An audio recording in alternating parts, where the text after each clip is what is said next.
Bienvenidos a otro capítulo más de Supply Chainers.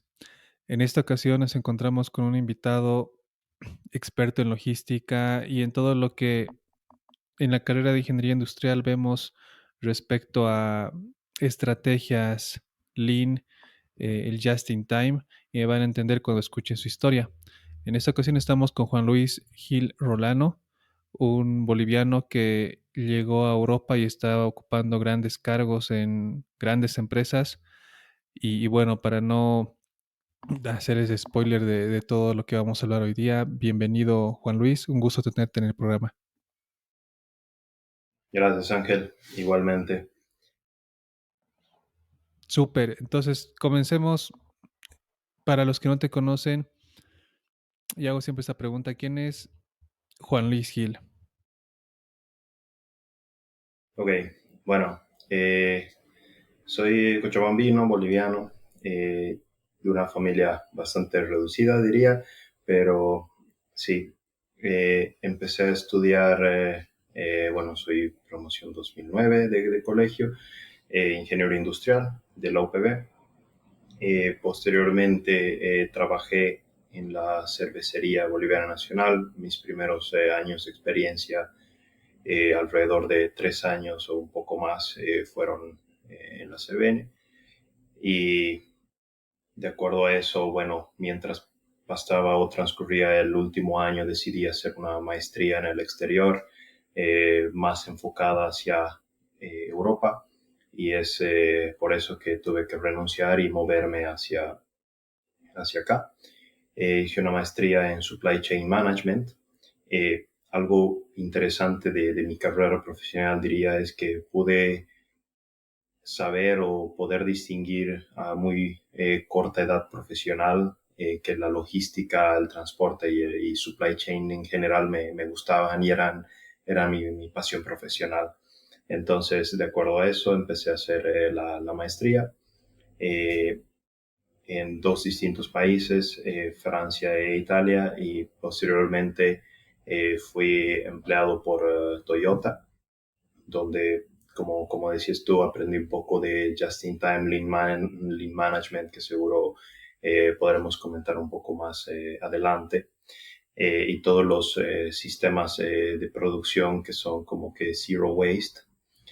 Muy interesante, la verdad, toda la logística que se mueve ahí. También un poco los contrastes entre lo que había sido la experiencia previa de la cervecería en un, eh, diría, nivel de negocio distinto, en un país y continente distinto al europeo, ¿no?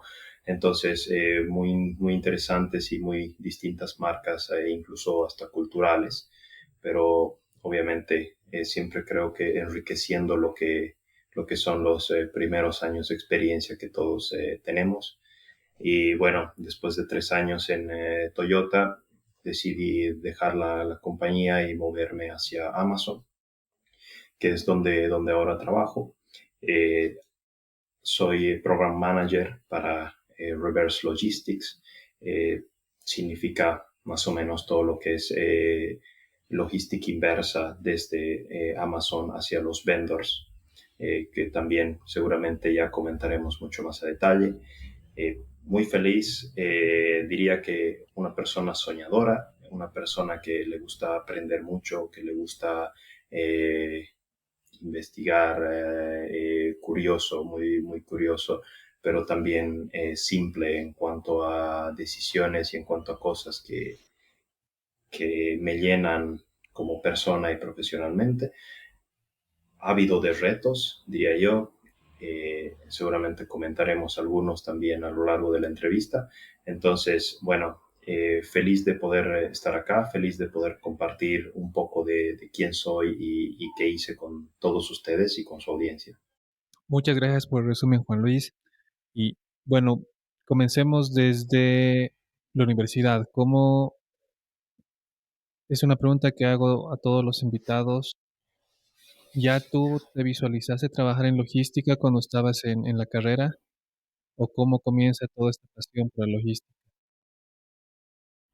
Ok, la verdad que no fue así, fue una mezcla, diría, de las primeras prácticas laborales que tuve, bastante reducidas, pero esas fueron las que me ayudaron un poco a decidir el lado en el que me gustaba. Creo que es muy interesante acá porque finalmente en el aspecto universitario, en la carrera de ingeniería industrial es muy amplia, entonces puedes incluso irte hacia recursos humanos, un poco el lado comercial, lados más técnicos, incluso informáticos. Decidí logística, dadas las prácticas, pero también solo teníamos dos prácticas laborales para hacer en mi universidad, entonces la segunda fue relacionada a logística y ya me gustó, entonces simplemente decidí ir mucho más profundo en ese sentido. Pero creo que siempre el mensaje acá debería ser de tratar de realmente empaparse de lo que quieres hacer o de lo que incluso no quieres hacer, ¿no? Simplemente para ver cómo realmente es el trabajo cuando lo realices y las actividades que tal vez las ves desde afuera y no son eh, como realmente deberían ser o como realmente son muy ya de adentro o haciendo el trabajo como tal. Entonces creo que en ese punto diría que todo ese tema relacionado a las prácticas laborales y toda la experiencia que jóvenes profesionales puedan sacar lo antes posible ayuda mucho realmente a poder decidir y poder como que decantarse a qué campo quisieran como que hacer un norte entre su carrera laboral y los siguientes años de su vida profesional. Excelente. Y comenzaste tus primeros pasos en logística en Airbnb, una empresa, una corporación grande acá en Latinoamérica y en el mundo. Conocen, creo que si nos podrías dar una pequeña introducción para los que nunca han escuchado de esta empresa, nos ayudarías a entender de qué empresa estamos hablando. Los que estamos acá en Bolivia es la cervecería boliviana, creo que todos la conocemos. Y ahí comenzaste como analista de transporte. Sí, sí. Bueno, Airbnb tiene un portafolio súper gigante de marcas a nivel mundial, diría. Eh, Tiene una presencia muy fuerte acá en Europa, en América del Norte y, por supuesto en América del Sur. Algo muy interesante y que me gusta mucho de la empresa es que realmente se enfoca también en los mercados locales, ¿no? Es decir, Airbnb en mi opinión, ha puesto a la cervecería boliviana nacional como tal, cuando seguramente se hicieron ciertas adquisiciones y demás, como que marca umbral todavía para poder seguir el diseño de productos y seguir el portafolio de productos que tenía antes, ¿no? Entonces creo que eso ha sido muy importante para ingresar de manera, digámoslo así, tranquila hacia el mercado y hacia un mercado que es bastante interesante, de hecho. Eh, la cervecería boliviana nacional diría que es un muy buen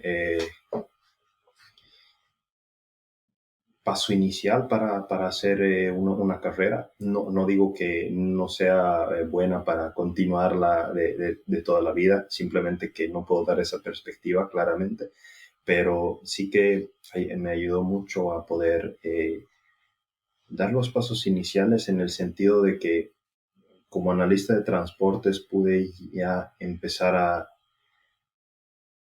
entregar cosas que eran bastante tangibles, ¿no? Es decir, hacer, por ejemplo, cierto análisis de costos para poder incrementar tarifas de transporte interdepartamental, eh, manejar a cierto set de indicadores los cuales representen o den a entender cómo se está moviendo el transporte, no solo a nivel de costo, pero también a nivel de eficiencia, por ejemplo.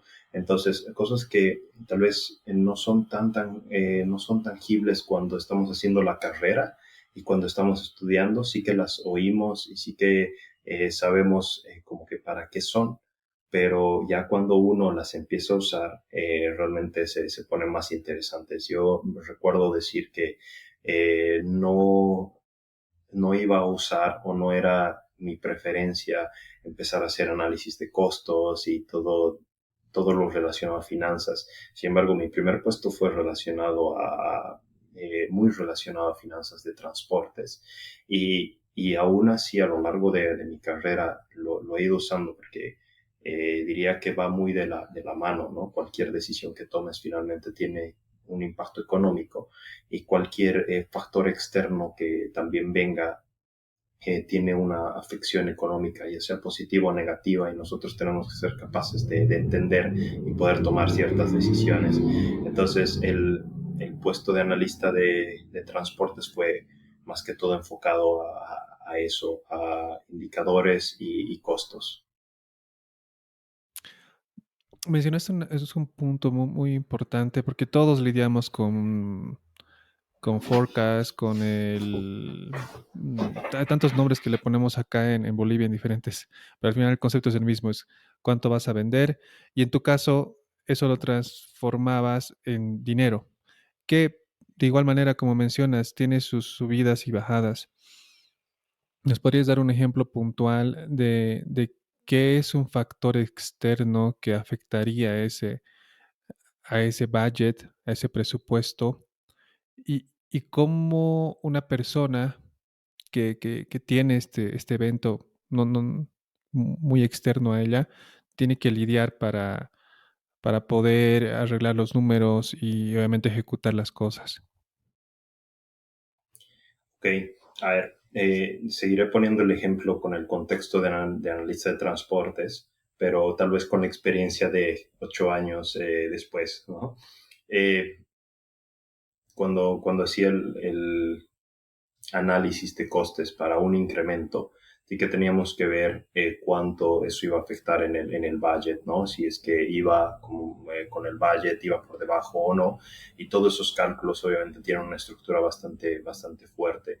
Yo creo que lo importante acá es primero empaparse de cuál es la estructura de costos como tal, es decir, el costo de transporte, tal vez lo tendrás, el costo de mantenimiento, y los factores externos que tú mencionabas, como la inflación, como por ejemplo ahora podríamos decir el COVID o ciertas restricciones que se tienen en cuanto a tratados de libre comercio, que si un país puedes hacerlo y otro país no, y que los tratados se puedan cortar y demás. Entonces, realmente creo que todas esas afecciones van del lado externo a poder ingresar de todas maneras a un análisis de costo que tú hagas y la verdad creo que parte de nuestro trabajo no solo es estar dentro de un budget, que seguro que todos queremos estarlo, pero también de ser justos, ¿no? A nivel de supply chain y con nuestros proveedores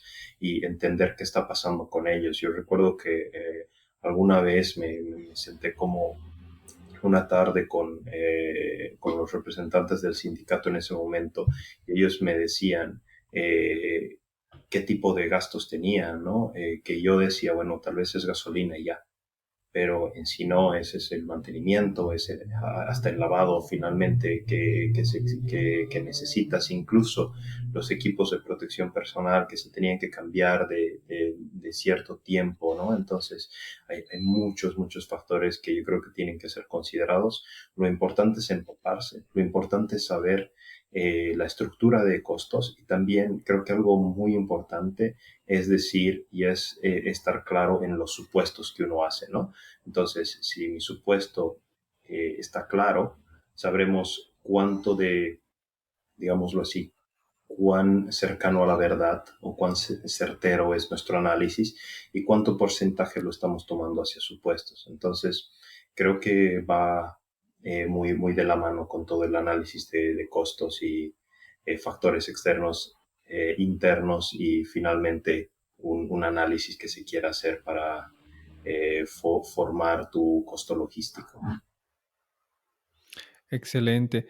No sé, a ver, me voy a lanzar esta pregunta, pero me gustaría que me lo respondas en toda tu experiencia de bien, porque no solo has estado en ese puesto de analista, y es cómo lidias con el sindicato, cómo manejaste la situación con ese tipo de organizaciones. eh, Es muy común, tú tienes un objetivo y ellos tienen otro punto de vista, y puede que esté todo muy bonito en números, pero ellos no quieren ejecutarlo y bueno, se te cae todo un proyecto. ¿Has vivido algo así? Y si lo viviste, ¿nos podrías contar alguna historia, anécdota en ese aspecto? Sí, sí, claro. A ver, ya que mencionas el sindicato y la verdad esto va más con la última experiencia laboral en la cervecería como jefe del centro de distribución del Alto, pasaré un poco por los tres o por los dos siguientes puestos en la cervecería. El siguiente, después de analista de transportes, fue encargado de higiene, seguridad y medio ambiente y también recursos humanos en una mini planta de logística, donde ahí empecé a tener cierto roce con los sindicatos, ¿no? Entonces tenía que adecuar un poco ciertas reglas a las reglas que se habían establecido ya por el sindicato y la compañía. En ese momento tal vez no tenía tanto poder de decisión como para poder cambiarlas, pero sí que creo que era parte muy importante el primeramente poder entenderlas y poder también entender por qué las personas piensan diferente a ti, ¿no? Entonces, creo que ese primer acercamiento es clave para en un siguiente puesto que tuve como jefe del centro de distribución, eh, donde realmente tenía que negociar ciertas cosas con grupos más grandes, ¿no? Creo que lo importante ahí es, nuevamente, entender qué es lo que quieren escuchar y también formar parte de o formar espacios donde ambos podamos ser escuchados, ¿no? Teníamos reuniones semanales donde eh, se mostraban las cosas que ellos habían levantado que estaban mal, por ejemplo, o sea, y son cosas a veces muy sencillas, ¿no? Como que el secador de los baños está mal y nunca se arregla, o como cosas muy grandes que la gente quiere no trabajar el martes de chaya porque es culturalmente algo que realmente se vive muy fuerte en la cervecería, bueno, no en la cervecería, pero a nivel Bolivia, y la cervecería más bien es como que los días que tiene mucha más venta, ¿no? Entonces hay cierto choque de objetivos ahí claramente, pero creo que lo primero que se debe hacer es uno escuchar, entender, tratar de negociar, tratar de decir, bueno, o sea, cedamos en esto, pero también necesitamos este otro, ¿no? Y de acuerdo a eso poder un poco fomentar la gente. Pero yo creo que todo eso se tiene que hacer una vez se hayan ganado ambas partes la confianza. Y eso es nuevamente siendo honesto, siendo leal, haciendo entender a las personas cuál es el norte, ¿no? Que todos trabajamos para la misma empresa, bajo los mismos objetivos. Y creo que ninguno va a trabajar a decir, bueno, yo quiero que la empresa fracase, sino al contrario, porque el rato que la empresa fracase, también su trabajo dejará de existir. Alguna vez sí que puse ese tipo de comentarios en ellos para poder hacer entender a la gente que a veces tal vez por movernos, digamos, con el grupo, que no digo que sea malo para nada, simplemente digo que a veces olvidamos de hacer el ejercicio de pensar por nosotros mismos simplemente por seguir, pero creo que es muy importante y algo también que me pasó y que lo tomo como una anécdota bastante interesante es que para algunos de los trabajadores yo era menor que sus hijos, ¿no? Entonces realmente, y tenía que darles ciertas instrucciones, tendría que liderarlos y algún rato sí se los decía y les decía, mira, tú quieres que tu hijo vaya a la universidad, tú quieres que sea profesional, tú quieres que triunfe como profesional o que sea feliz en general y no creo que te gustaría que haya una persona que le haga difícil su trabajo, ¿no? Sino que más bien quieres que tu hijo sea profesional y que todos jalen el coche al mismo lado y que no haya una persona que esté poniendo piedras hacia donde está yendo el coche, ¿no? Entonces, creo que han habido muchas experiencias lindas de cómo manejar, qué pasó, eh, cómo fomentar a las personas para que se trabajen. Y creo que nuevamente diría para recapitular o terminar, tenerlas muy bien enteradas de toda la situación, por qué se hace, por qué se pide que se haga, hablar, comunicarse, demostrarles que se está haciendo, que se está liderando, ¿no?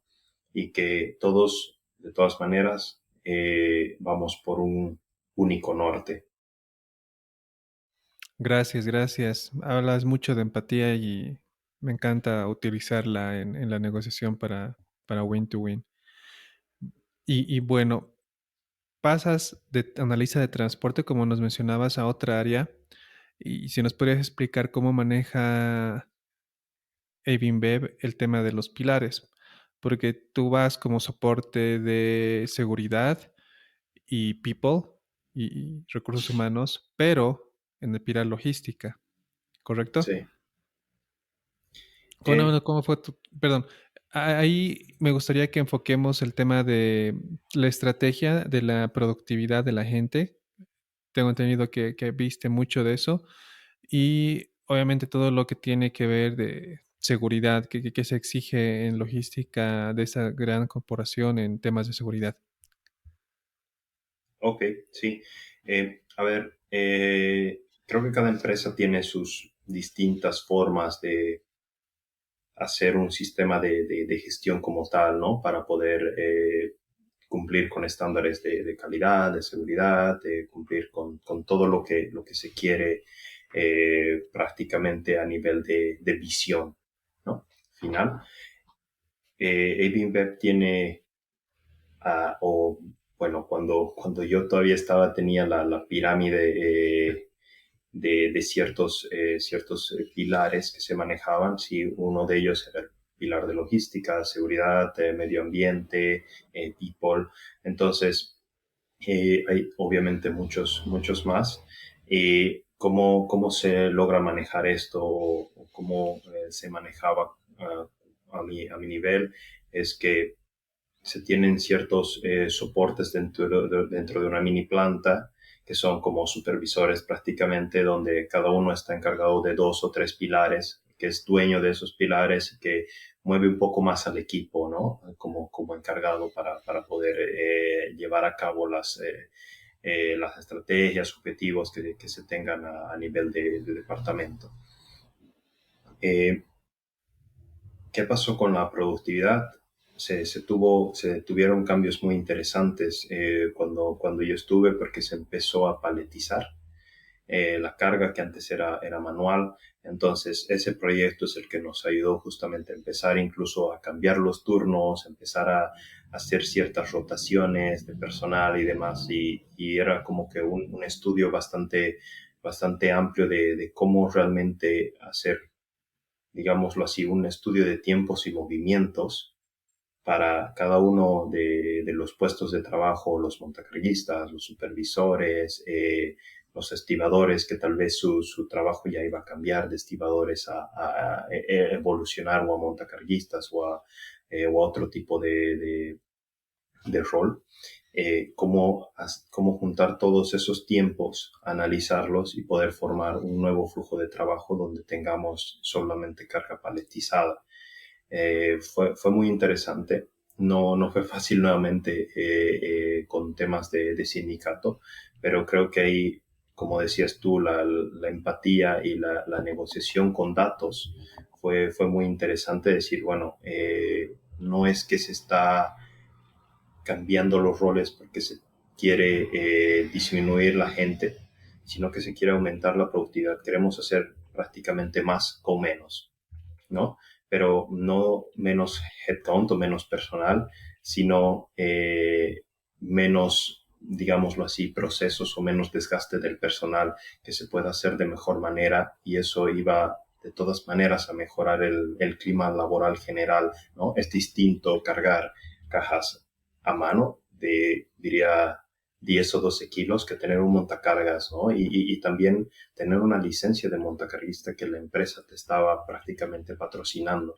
Entonces, son cosas que realmente se fueron dando y, bueno, se logró de buena manera, diría. Buenísimo, buenos ejemplos, buenos ejemplos. El tema, como acabas de mencionar, seguimos viendo el tema de cómo alineamos los objetivos de la empresa con los del sindicato, que son un grupo que mueve y tiene su peso. Y bueno, te va también en las dos áreas, en un promedio de 8 meses en cada una, y ya tienes tu primera jefatura.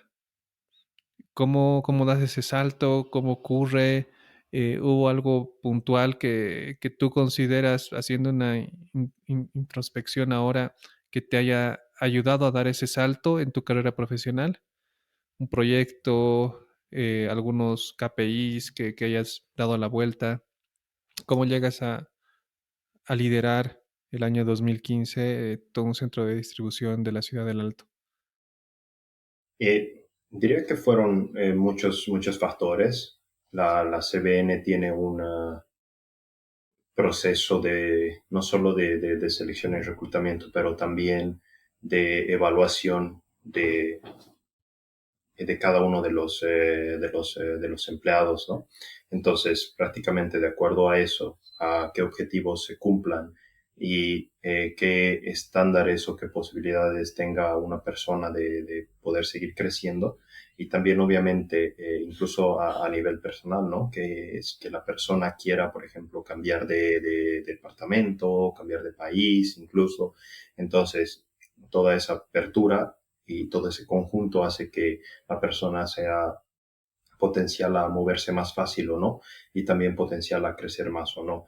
Obviamente depende mucho de cómo cada empleado o cada persona se desempeñe, ¿no? A nivel de objetivos. Cada año, si no estoy mal, se daban como 5 o 6 objetivos o proyectos que se tenían que desarrollar, y de acuerdo a eso se daba una evaluación donde se evaluaban a todos los empleados, y se daba también una calificación para ver si eran potenciales a poder escalar en la empresa, si se iban a quedar en su puesto o si más bien tenían que mejorar mucho, ¿no? Y demás. Entonces, por suerte yo tuve la oportunidad de tener como que las dos calificaciones bastante buenas, diría, y eso me ayudó a ir a una jefatura.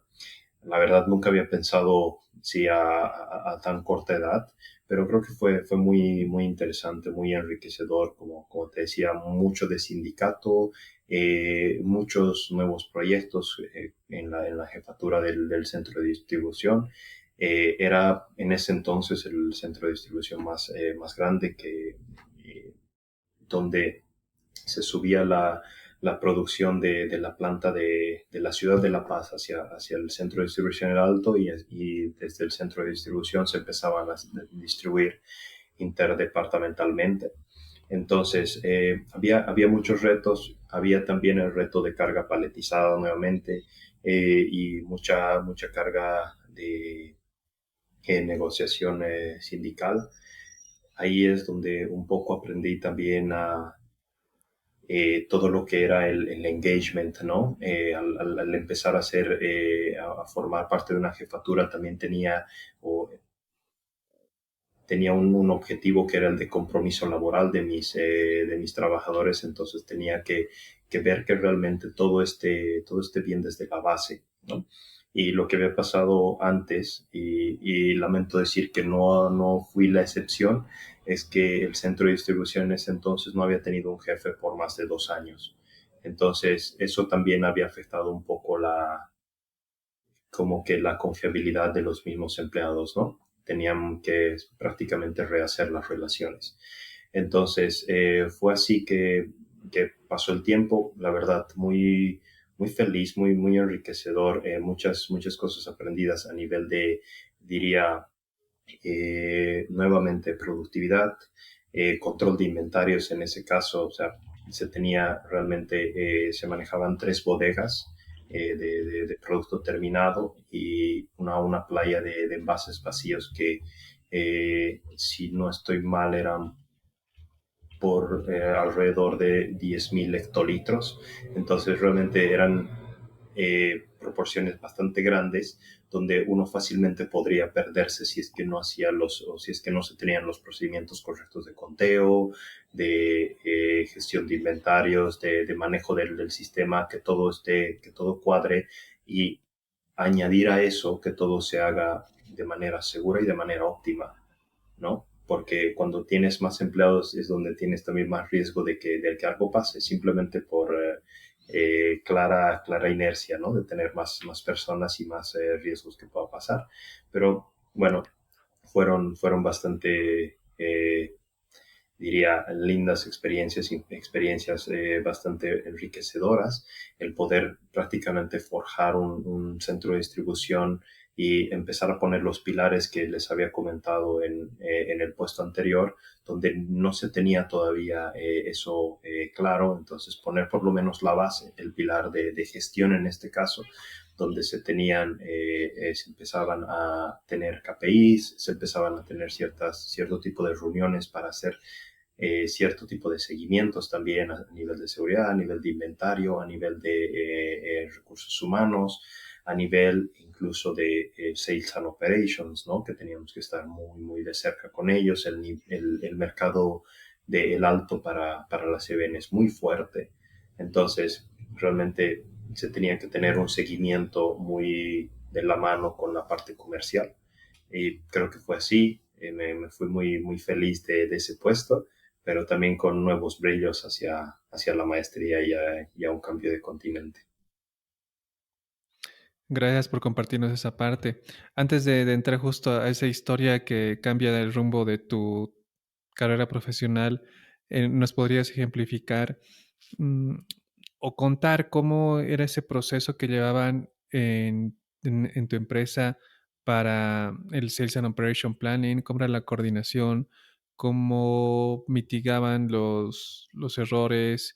¿Mitigaban las urgencias? Eh, para que no sea una peleadera entre áreas, ¿no? Esto sí, esto no, que tu budget, que no me has dicho, que etcétera. Todo lo que en mayor o eh, en menor o en mayor tiempos estamos, se discute en las empresas hoy en día. Sí, creo que lo importante ahí y algo que se hacía muy bien es que desde estructura central en logística, es decir, a nivel centralizado para todas las plantas y todos los centros de distribución, había un equipo de planificación que se encargaba más a alto nivel a decir dónde se movían los volúmenes de acuerdo a los forecasts de ventas que se tenían, ¿no? Entonces, ahí ya se tenía un filtro bastante grande para que a nivel regional ya se maneje, bueno, estas sales and operations que se manejaban a nivel eh, de planificadores se hacían semanalmente y nosotros hacíamos un seguimiento diario de 15 o 10 minutos donde simplemente teníamos más que nada con el departamento comercial si es que hay stock, cuánto hay, si es que hay alguna posibilidad de una baja de un producto o que no haya stock a lo largo del día o que se está produciendo en una planta que está a 30 minutos, entonces que de todas maneras se podría recuperar. Entonces, habían muchas, digámoslo así, muchas posibilidades para que esa relación vaya muy bien y que forme parte de un objetivo final muy bueno y muy mejorado, ¿no? Entonces, la relación con la parte comercial siempre fue así. Recuerdo conectarme en general 9 o 10 de la mañana con la parte comercial, empezar a discutir un poco para poder planificar también todo lo que era el día, ¿no? Y una vez teniendo claro qué se tenía que hacer y como que llegar a un acuerdo con ellos. Muchas veces se tenía que llegar a un acuerdo, muchas veces simplemente se decía, bueno, los números están acá y no hay mucho que hacer, todo está claro, pero muchas veces, por ejemplo, para la época de carnaval, para la época de bastantes picos, sí que se tenía bastante discusión y bastante roce, diría, ¿no? ¿Por qué? Porque, claro, la parte comercial quiere vender lo más posible y la parte de logística, ¿no? No es que no queramos vender, simplemente que se tienen ciertos límites, ciertos estándares de seguridad que se tienen que cumplir y también cierto riesgo calculado que se puede tener. ¿No? No puedo yo prometer un producto que me llega mañana para vender hoy, simplemente puedo prometer un producto que me llegará hoy. Entonces, todas esas cosas y charlas que se tenían en la mañana, posteriormente eran transmitidas también en la reunión diaria del centro de distribución, ya a nivel más operativo, y ya los supervisores también sabían cómo debían actuar en ese día, e incluso los facturadores, que en ese entonces eran parte de logística, para poder entender más o menos y dar alarmas en caso de que se estuviera facturando mucho más o mucho menos de lo previsto, ¿no? Entonces, toda esa coordinación se hacía a nivel local, diría, eh, no con volúmenes a nivel nacional, pero sí como para abastecer al mercado que teníamos que abastecer y para tener una, digamos, o para tener, digámoslo así, sanos acuerdos de entendimiento, no solo a nivel comercial, sino a todos los niveles. Wow, me sorprende escuchar esa respuesta porque me quita un poco el paradigma y estoy seguro que a muchos también, que básicamente el proceso de Xenopin no debería ser tan complejo como parece en la teoría, sino simplemente comunicación, comunicación diaria, comunicación semanal, pero al final es comunicación. Creo que con la comunicación se puede avanzar en todo y lidiar con lo que pasa en el día a día. No todo es perfecto, no todo va a estar de acuerdo al plan. Entonces la comunicación ayuda bastante para que esto sea fácil de manejar. Y bueno, saltando del campo de Evin Bebe acá en Bolivia, tú das un salto y comienzas tu maestría en Europa. Coméntanos de dónde nace esa decisión porque estabas con una carrera muy prometedora en Evin Bev, cómo decides salir de tu zona de confort y migrar de Bolivia. Ok, sí. Bueno, justamente ya lo mencionas ahí. Decidí que estaba empezando a sentirme en la zona de confort y quise más bien dar ese salto hacia otro lado, ¿no? Otro lado que tal vez parecía ese momento desconocido. Eh, si es que, si es que no lo mencioné aún, creo que parte muy importante de toda mi carrera profesional, en especial los primeros años, fueron ciertos mentores que tuve a nivel profesional, que fueron también prácticamente líderes que tuve y que fueron de bastante ayuda en cuanto no solo a nivel mejora o crítica del trabajo que yo hacía, sino que también a nivel de consejos de qué podría ser más a futuro, ¿no? A mediano y a largo plazo. Entonces, yo lo había comentado con un par de ellos el tema y sí, ellos me dijeron y algún rato incluso tenía la universidad ya aceptada para la maestría. Sin embargo, cuando se la dije a uno de mis mentores, me dijo, ¿qué te parece si vas por algo más y ves qué universidad es mejor y mucho más? Y él no lo sabía. Estoy seguro que no lo sabía ese momento. Simplemente me dijo como para ya ponerme el challenge o ponerme el reto ahí de, bueno, ve por algo más, ¿no? Entonces, creo que todo lo que hice en torno a la maestría fue, claro, buscar cuáles eran las mejores maestrías en supply chain que podía tener.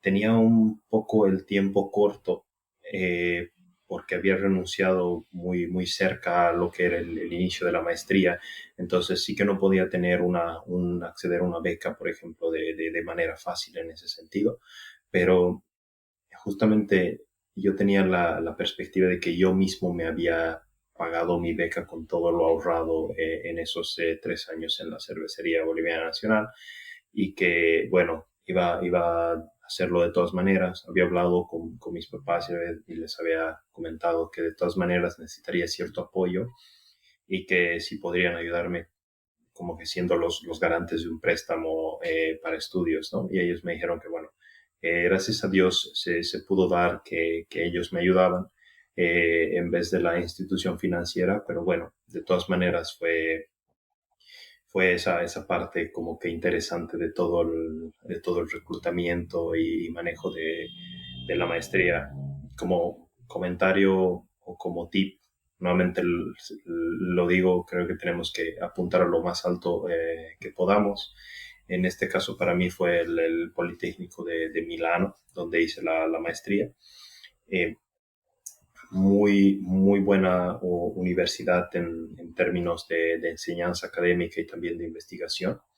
Y la maestría en general me gustó mucho en el sentido de que eh, es una maestría aplicativa, ¿verdad? Hay maestrías que también se van a dedicar hacia la investigación y demás, que se tendrán otro tipo de tenor y otro tipo de disposición de la maestría como tal. Eh, no vengo a hacer publicidad del Politécnico, simplemente digo que lo he disfrutado mucho y me ha ayudado mucho a adquirir herramientas como, por ejemplo, cuando se tenían ciertas clases de forecasting, se tenía una clase de forecasting y al día siguiente se tenía un reto en grupos de forecasting, ¿no? De cómo hacer que el forecast sea mejor de acuerdo a cierto, eh, diría como que ejercicio práctico y, e incluso la evaluación me encantaba porque era como que una competencia donde el forecast que se acercaba más a la realidad tenía la nota mayor, los segundos tenían 2 puntos menos y así, entonces había un nivel de competitividad muy bonito y muy sano. Recuerdo que muchas veces nos quedábamos hasta muy tarde en la universidad o los domingos ahí viendo estrategias para ver cómo podíamos ganar al equipo contrario, ¿no? En todo este tipo de retos que finalmente te dan mucho foco a lo que realmente va a ser la carrera profesional y supply chain management al final, ¿no? Eh, Hicimos muchos ejercicios de forecasting, hicimos muchos ejercicios de lean management, de transportes, el efecto látigo, ¿no? Que se vive mucho en supply chain. Entonces, creo que todos esos ejercicios prácticos ayudaron mucho a que uno salga hacia un entorno profesional nuevamente y no solo tenga la teoría, sino que ya tenga un pequeño toque de la práctica, ¿no? Creo que fue todo eso en torno a la maestría y bueno, luego ya empezar en Toyota. Buenísimo, gracias por compartir ese tema de la experiencia y cómo logras llegar a tu maestría. Eso te da el salto o te ayuda a, a llegar a Toyota. ¿Fue parte de la maestría o es algo que tú decidiste acabando la maestría y te empezaste a postular a las empresas? Después después de la maestría, teníamos que, de todas maneras, tener cierta carga horaria de trabajo, ¿no? Sea de práctica, sea de trabajo formal, lo que nosotros quisiéramos. Eh, las empresas se empezaron a contactar con ciertos de nosotros. También estábamos buscando mucho de acuerdo a lo que nosotros queríamos, ¿no? Y también dentro de supply chain hay muchas ramas, ¿no? Mi maestría es en supply chain and purchasing management, que por ejemplo la parte de purchasing, la parte de procurement, no me siento tan fuerte aún. Eh, pero bueno, había mucha gente que sí se dedicó a eso y lo hace muy bien hoy en día. A mí me contactó Toyota y empezamos con un como que master internship, que era que iba a dar pie a una oferta de trabajo posterior. Lo que se hizo ahí es darme un set de KPIs y también como que mostrarme cómo se manejaban las operaciones en Toyota. Mi departamento se encargaba de enviar las partes desde los suppliers, desde todos los puntos de abastecimiento hasta las plantas para que los vehículos puedan ser ensamblados. En Toyota, como bien se sabe, la cadena de logística es just in time. Entonces, todo el set de KPIs iba dedicado a eso. El set de KPIs sí que se tenía, pero no se tenía un set claro de KPIs, no se tenían los targets totalmente claros. Entonces, mi objetivo con la maestría era justamente hacer todo ese análisis y que se tenga un estándar de KPIs que seguir, ¿no? Entonces, una vez se terminó eso, ya empecé con el trabajo de especialista como tal. Excelente. ¿Y qué es lo que más te llevas de Toyota, de una empresa que está en varios libros de management, se lo utiliza como ejemplo de estudio en varias materias de tanto ingeniería industrial como logística? em, es como se ve de afuera lo que pasa dentro de Toyota. Sí, creo que diría, leí un par de libros también relacionados a Toyota. Creo que cuando hablamos de Toyota, cuando hacemos una maestría o un estudio en logística, se habla mucho de Toyota y el manejo de la logística y todo el supply chain. Diría que es así y es mucho más, realmente es muy, muy interesante. Nosotros en cada departamento tiene obviamente distintas formas de actuar, distinto objetivo y misión. En nuestro departamento teníamos 4 pilares bastante claros, que eran cyclic delivery, es decir, que teníamos que enviar las partes de manera cíclica a las plantas. No podíamos enviar, no sé, 5 camiones de llantas, porque no había espacio para guardar 5 camiones de llantas. Teníamos que enviar medio camión de llantas, medio camión de retrovisores, medio camión de puertas, qué sé yo. Obviamente lo hablo como que a nivel muy genérico, ¿no? Pero de acuerdo a eso se podía empezar a construir el auto, porque realmente no, Toyota no tiene inventario, ¿no? Se tienen distintos parámetros, tal vez de 6 a 24 horas como que cobertura de producción con ciertos buffers, pero no se tiene un stock donde se pueda decir, bueno, si ve y recoge del inventario o del warehouse, no, simplemente no existen. Y los warehouses o todos los almacenes en Toyota son considerados desperdicios, ¿no? Entonces, ese era el primer principio. El segundo era de lead time, es decir, reducir lo máximo posible el lead time. Algo interesante que pasa con los fabricantes de automóviles, y esto viene muy de la filosofía japonesa, es que se hace la planta de ensamblaje de automóviles y todas las plantas satélites se van lo más cerca posible. ¿Por qué? Porque pueden rotar el inventario de manera más fácil, ¿no? Es distinto enviar tu inventario o tu producción 10 kilómetros que, no sé, 100 o 1000 kilómetros, que también hay trayectorias así. Y de acuerdo a lo grande que sea la trayectoria que tengas, tendrás muchos distintos retos, ¿no?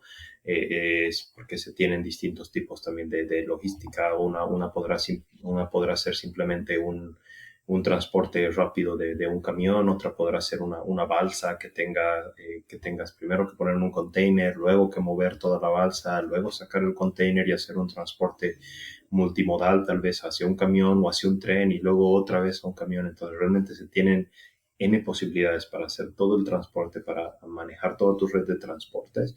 Lo importante para Toyota en ese caso era hacerlo del menor tiempo posible. ¿Por qué? Porque ganas en cyclic, es decir, en el primer principio, y ganas también en el sentido de que si algo pasa, puedes reaccionar rápido, ¿no? Entonces, la planta que está cerca puede hacer, eh, eh, puede fijar demandas o puede producir de manera más adecuada y flexible. El siguiente principio era de eficiencia, que claro, que aunque estén cerca las plantas, no significa que envíes un camión mitad lleno y mitad vacío, ¿no? De todas maneras, tenías que ser eficiente y consumir tus recursos de manera correcta y finalmente ser flexible, ¿no? Y creo que hemos visto mucho esto, en especial en los últimos 2 años con el COVID, que Just in Time es realmente muy fuerte en eso, en tener todo estandarizado, todo claro, que todos tus desperdicios estén bastante concretos y puestos, conocidos, y de acuerdo a eso tú planteas tu red logística, ¿no?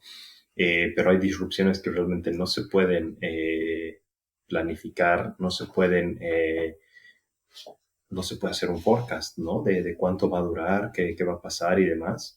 Entonces, realmente ha sido una enseñanza bastante fuerte de resiliencia, y aplicar el just-in-time conjunto.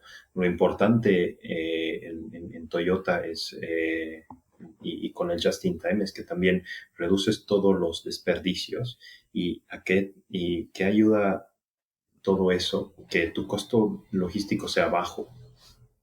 Y cuando tu costo logístico es bajo, tienes un poco más de margen para jugar, para decir, bueno, incluyo un poco más en mi costo logístico o pago un poco más a mi proveedor o empiezo a aplicar distintas estrategias porque tienes un margen correcto para hacerlo. Y esa es una ventaja competitiva bastante grande que tiene Toyota hoy, que yo pude vivir en mi tiempo ahí.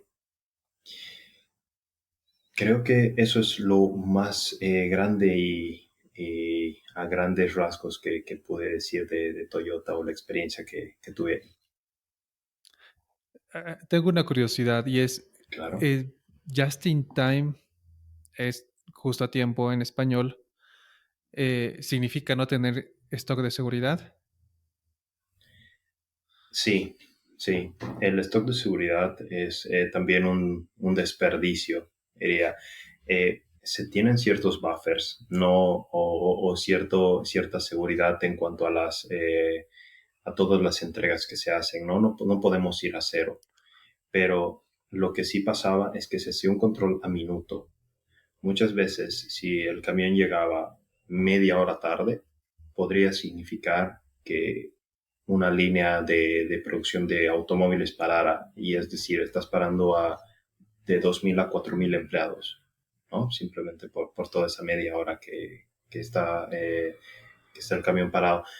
Y todos esos estudios se hacen también de acuerdo a cuánto sea el pipeline o cuán lejos esté desde donde se entrega la mercancía hasta donde se va a prácticamente ensamblar la parte. Y también se hacen estudios de como que cuántos riesgos se tiene, ¿no? Por ejemplo, el Brexit que pasó en Europa dividiéndose de Inglaterra, nos añadió como 24 horas de posible disrupción de la cadena de suministro que no contábamos. Entonces tendríamos que ir hacia el peor escenario porque puede que un camión pase en 1 hora o puede que un camión pase en 24 horas. Y si simplemente tomamos una, digámoslo así, asunción muy, muy positiva, podríamos haber parado plantas por 10, 12 horas y como te imaginarás, esos son números gigantes de pérdida para la empresa, ¿no? Entonces, no diría que es a cero, diría que es un estudio bastante fuerte que se hace y sí, tal vez no responde completamente a tu pregunta, pero la planificación que se hace a minuto a minuto. Wow, interesante, interesante. Y bueno, pasas de Toyota casi tres años y 3.5 años, 3 años y medio, eh, y decides migrar al grande de la logística, Amazon. Coméntanos cómo fue esa salida y también cambio de área, de país, porque estás hablando de que te fuiste de Bélgica a España. Sí, sí. Bueno, creo que aquí vale la pena un poco comentar también no diría choque cultural, pero más bien la abstracción cultural que puede tener hasta ahora, trabajando en la CBN con un tipo de cultura que tenemos todos los bolivianos, moverse hacia una cultura oriental japonesa que es bastante interesante, muy internacional, pero aún así japonesa, y moverse ahora nuevamente hacia una cultura eh, norteamericana, ¿no? Eh, en la pandemia, y como comentaba en mi introducción también, me considero una persona bastante curiosa, bastante ávida a aprender. Ya había hecho mi tesis de maestría relacionada a algo de sostenibilidad. Entonces me empecé a abocar un poco más a eso. Hice ciertos cursos de Circular Economy o de economía circular con la Fundación Ellen MacArthur, que por ahora es la pionera en todos estos temas, haciendo bastante hincapié y bastante lobby, incluso en temas de relaciones internacionales, públicas y demás, para que realmente todo esto cambie de raíz, ¿no? Eh, Dado eso, eh, pude descubrir que no solo la logística y supply chain era mi pasión, sino que también quería hacer algo más de economía circular y quería hacer un poco más de, digámoslo así, sostenibilidad o mejora, que mi profesión ayude a mejorar también un poco al mundo. Entonces, de acuerdo a eso, empecé a postular y bueno, justamente vi una oportunidad en Amazon relacionada a logística inversa, ¿no? El cambio de países siempre es extraño, la verdad. Dejas mucho por detrás, dejas amistades, dejas un trabajo, una vida que ya tenías, pero creo que siempre hay que mirar adelante y nuevamente estar claro con cuál es tu norte, ¿no? Si es que tienes claro eso, siempre que haya pequeñas caídas, porque las va a haber en el camino, tú recuerdes que estás luchando o estás haciendo algo por un norte más grande, ¿no? Que esas caídas pequeñas que vayas a tener. Entonces, creo que el cambio fue interesante. Venir a España, por lo menos hablar nuevamente el idioma nativo, estar un poco más cercano culturalmente también, es bastante interesante. Y luego ya, obviamente, a nivel profesional, Amazon siendo una empresa tan grande, a nivel logístico y a nivel de volúmenes que mueve, siempre me ha atraído, ¿no? Es ahí que postulo y empiezo a trabajar ya como Reverse Logistics Manager. ¿Y qué tal es el administrar? Es un proceso, y voy a dar el contexto. Yo pedí hace meses atrás una tablet para que lo manden a la dirección y me equivoqué de la dirección. La verdad dije, listo, perdí la plata. Yo como customer fue el que mandé a la dirección incorrecta y creo que acá en Bolivia o en muchas partes de Latinoamérica es bueno, pues ya lo das por perdido, pero con Amazon fue diferente. Ellos me entendieron mi problema, les expliqué que no ha sido intencional.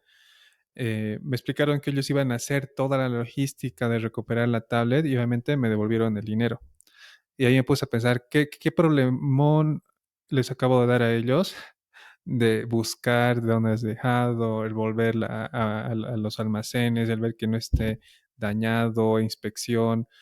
eh, y leyendo en varios artículos, el e-commerce tiene eso, ¿no? Tiene bastante devolución, y no es un proceso mínimo. Realmente te puede mover la aguja en la ganancia que tienes como empresa, uno. Y dos, el tema de tener ese enfoque de hacerlo feliz a tu cliente. Entonces, tiene mucho que ver con la logística reversa, tener contento a tu cliente. ¿Cómo tú lo vives día a día en Amazon, el tema de liderar este proceso? Sí, sí, a ver, hay principios claros que se tienen en Amazon. El primero justamente, a ver, no diría que están totalmente jerarquizados, pero uno de los más fuertes es Customer Obsession, es decir, que vamos a tratar de que nuestro cliente esté feliz de todas las maneras posibles, ¿no? Y no solo hacerlo, hacer feliz a nuestro cliente con lo que espera, sino también con lo que no espera. Por ejemplo, tal vez tú decías que no esperabas que te devuelvan o que pasara lo que pasó, pero ese es el valor añadido también que se tiene que dar. No es solo ir al límite de, bueno, nuestro cliente quiere, no sé, quiere del 0 al 10 10. Amazon va a querer ir al 20. Y no solo dar más que de lo que el cliente espera, sino también como que hacerlo más de manera, uno, simple, de tratar de hacerlo con el, obviamente, menor costo posible y realmente hay bastantes retos detrás de todo lo que el cliente ve, pero nuevamente Amazon, lo que me puedo llevar de casi ya este año con ellos es que estamos enfocados en que nuestro cliente esté feliz, estamos enfocados en innovar y en que toda la cadena logística, y no solo la cadena logística ahora, sino toda la digitalización que hay detrás, eh, esté como que a tiempo real y que realmente se maneje de la manera más óptima posible, ¿no? Entonces creo que eso es realmente muy importante. Eh, y bueno, todos los retornos que tú comentabas, a ver, mi trabajo no está totalmente enfocado a eso, pero sí que algún rato afecta cuando todos los retornos del cliente al final llegan a los almacenes de Amazon y desde ahí tendrán que ser devueltos a los vendedores o tendrán que ser devueltos a quien es dueño final del stock, ¿no? Entonces, de acuerdo a eso, y es ahí donde entra un poco mi trabajo. Digámoslo así, muchas veces no es el stock más querido, porque claro, el más querido es el de Amazon hacia el cliente, no tanto tal vez los retornos, pero de todas maneras son un stream o una parte de la logística y toda esta logística inversa muy importante. Y si te das cuenta, tú no pagaste extra por tener todo ese servicio. Eso lo hace aún más interesante porque tenemos que encontrar maneras lo más eficientes posibles para que este transporte y todos los procesos que hay detrás de verificación, de ajustes de inventario, de incluso enviarte el dinero a tu cuenta, sean lo más simples posibles y lo más, digámoslo así, no dolorosos para el cliente, pero tampoco dolorosos para Amazon en términos económicos, ¿no? O por lo menos que sea lo menos posible para que realmente todo esto funcione. Wow, muy buena respuesta. Me quedo con obsesionados con el cliente y creo que sí están en esa línea y lo que les comenté respecto a mi experiencia lo valida. Bueno, Juan Luis, ya estamos casi en la etapa final y quisiera entrar en las preguntas de cierre. Eh, con toda tu trayectoria hasta el momento, cómo tú ves la logística en la TAM en los siguientes 5 años? Bueno, la verdad es una pregunta bastante difícil, justamente porque los últimos tal vez 4 años he estado más abocado a Europa, pero diría que lo importante acá va a seguir siendo la digitalización. Tenemos que empezar a ver qué pasa con todo lo que va a ser el transporte y los paradigmas de producción, ¿no? Tal vez podemos empezar a ver todo lo que es la impresión 3D más a nivel de producción, no tanto eh, como que de reparos o de cosas pequeñitas, sino realmente llevarlo a un nivel ya mayor. Eh, Todo lo que es el transporte, en Europa se está viviendo una como que tendencia bastante interesante a decir que, y creo que ya está en sí como el Mobility Package de Europa se llama, que un transportista, por ejemplo, puede estar manejando el camión por 5 días y tiene que volver a su casa, donde sea que sea su casa, por los siguientes tres. Entonces, son cosas que realmente pasan a ser muy interesantes, muy humanas, que tal vez no las vemos nosotros desde un escritorio, desde las operaciones que muchas veces hacemos. Y ojalá puedan llegar también este tipo de cosas. No se sabe si la conducción autónoma también vaya a llegar. Con la experiencia que tengo en Toyota, creo que hay otra charla de media hora relacionada a eso, pero eh, diría yo que aún así la digitalización va a formar parte muy importante y que estemos atentos a estas nuevas tendencias, ¿no? A cuál es la que va a llegar primero, las energías alternativas, la conducción autónoma, deliveries por el aire. Realmente hay mucho que hablar y no quisiera dar diría ahí, una información concreta, pero sí por lo menos poner partes de lo que podríamos estar tocando en los siguientes años. Excelente, gracias. Gracias por compartirnos. Totalmente de acuerdo contigo. Hay mucho todavía que no se está haciendo en tema de tecnología y puede que llegue a ser disruptivo en los siguientes años. La siguiente pregunta es, hasta este momento has debido recordar todo lo que ha pasado desde la universidad, ¿no?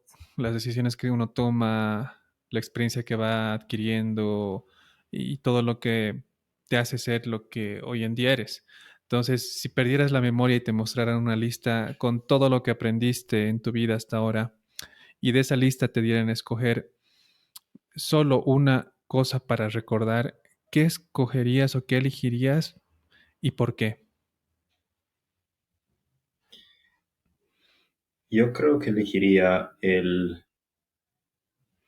aferrarme a mentores, aferrarme a gente que te va a ayudar a crecer, ¿no? ¿Por qué? Porque los primeros años de experiencia profesional creo que tenemos que ser como esponjas de absorción de todo el conocimiento y de toda la experiencia que podamos generar, porque justamente tarde o temprano empezaremos a liderar a un equipo, a liderar gente, a tomar decisiones a un nivel mayor. Entonces, tenemos que basarnos nosotros, no solo en la experiencia que se tiene, y también yo creo que es muy importante el poder aprovechar que las personas que están a niveles superiores o a niveles similares que nosotros siempre pueden hablar y pueden aportar cosas para ti, ¿no? Entonces, creo que tendríamos que tener también la apertura general nosotros de poder hablar de tu carrera, de poder hablar de partes profesionales, de sueños que tú tienes con tu puesto, con otros puestos, con cómo te ves tú de 5 a 10 años, en un año y demás. Y, y seguro habrá gente que o ya ha pasado por eso, o seguro habrá gente que realmente te pueda ayudar y te pueda decir, mira, yo veo que te falta esto, o yo veo que puedes desarrollar más este específico skill que tú tienes, que realmente te llevará tal vez al cielo, ¿no? Entonces, es muy importante para mí aferrarse a este tipo de personas en los primeros años, diría, primeros de 0 a 10 años de experiencia, para que luego realmente nosotros también podamos ser quienes demos esos tips a las personas que lo necesitan, ¿no? Y también ser abiertos de decirlos y poder formar una apertura bastante general y bastante diría,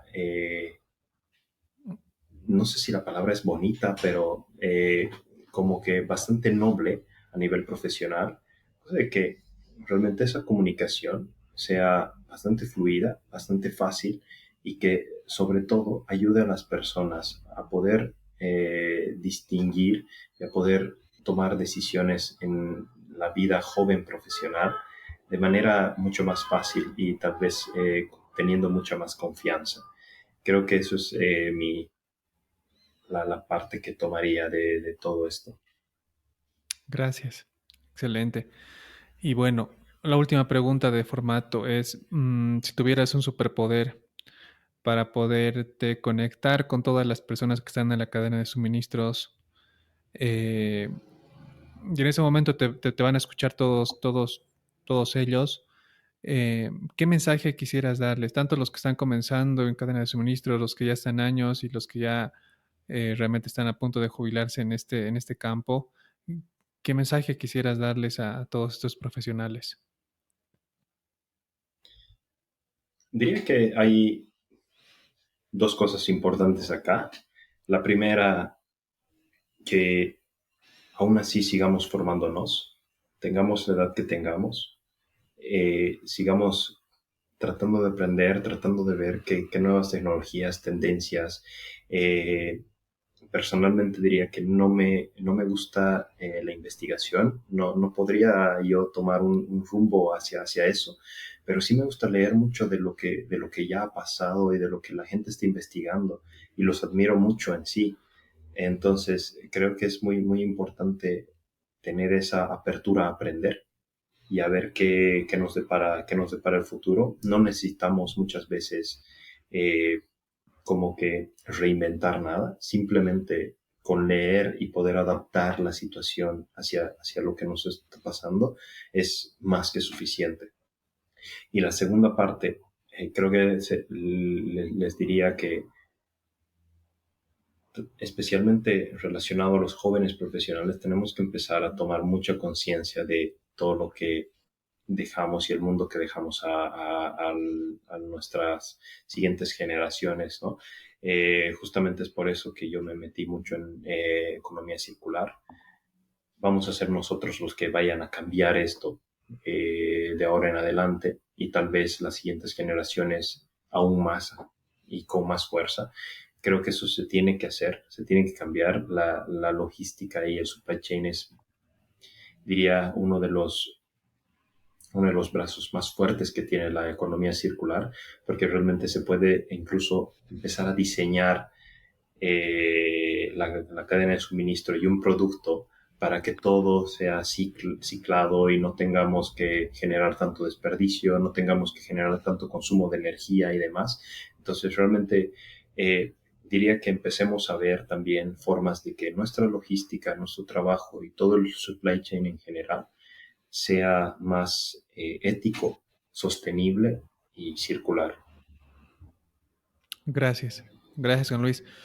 Bueno, un placer haberte tenido en este espacio. Como siempre, a todos los invitados nos queda corto el tiempo que tenemos y esperamos ya estar en otra entrevista para tocar temas más puntuales. Hoy realmente ha sido bueno conocerte como profesional y aprender también de tus experiencias. Un placer nuevamente, Juan Luis, y gracias por haber estado en este espacio. No, gracias a ti, Ángel, a todo el equipo de Supply Chainers. Feliz de poder compartir un poco de lo vivido y bueno, a toda la audiencia también. Siempre estaré a un mensaje de distancia para temas profesionales en especial, así que feliz de poder ayudar y compartir muchas más cosas. Gracias. Gracias, gracias a ti, gracias a todos los que nos hayan escuchado hasta este punto de la grabación. Si quieren encontrar a Juan Luis, está ahí a un clic en LinkedIn. Vamos a dejar su perfil en la descripción de este episodio. Y si sientes tú que escuchaste hasta acá, que este episodio puede servir a alguien que está en la cadena de suministros, alguien que haya tenido o está pasando por algo similar, que Juan Luis no dudes en compartir. Estamos en las redes de Spotify, LinkedIn, YouTube, Apple Podcast. Eh, Gracias nuevamente y nos vemos en una siguiente etapa. Hasta entonces. Gracias.